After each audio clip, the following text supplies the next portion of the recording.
Hello everyone, I'm going to go over the newest addition to Alluvia, which is a remaster of the score. So here I have a graphic showing off all the parts of the new scoring system. As you can see here on the chart, this is where it's located right above all the oscillators. So, what is the new scoring system? First of all, we have the river. So the total score is called the river, and the divergences below it are called the sediment. So you have the river and the sediment. And along the river, you have its river banks. At the top, we have what the full entire river would look like above the oscillator. We're going to take away all the other extra components around the river. So you see that it's just the numbers with tons of different colors kind of in a gradient pattern. So everything indicating about the river has to do with the score. In the center of the river, we have the total score number. So that's where you're going to see all the numbers. And in relation to the numbers, you're going to see a gradient of colors. The gradient of colors is dependent on the actual score itself, or the total score within the river. So here you'll see it's at a full green, same as above, and that is because it is, well, very high, very confluentially bullish. And then as the confluence deteriorates, it turns into a gray as it reaches zero, and then once it switches over negative, it turns red and continues.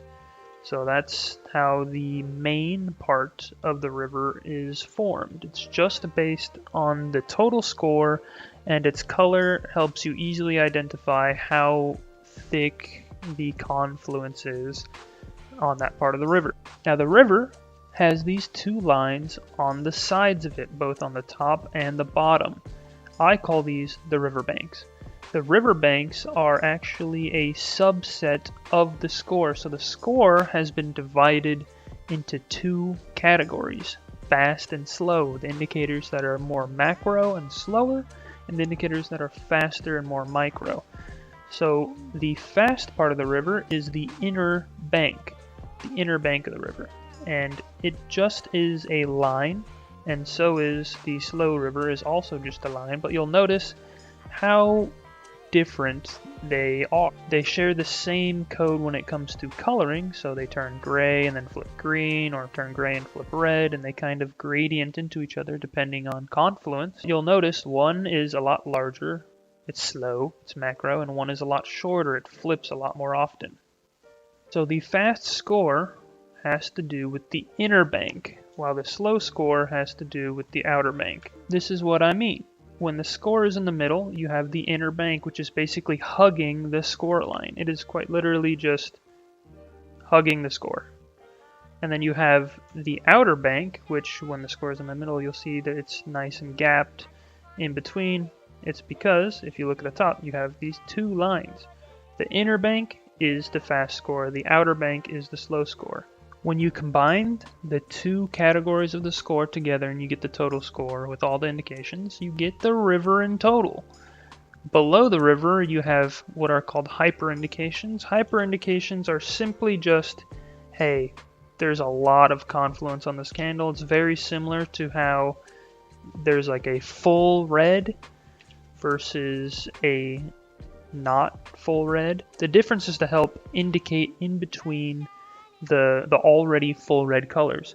So you have these more transparent red as confluence is decreasing. You have a full red color when confluence is high.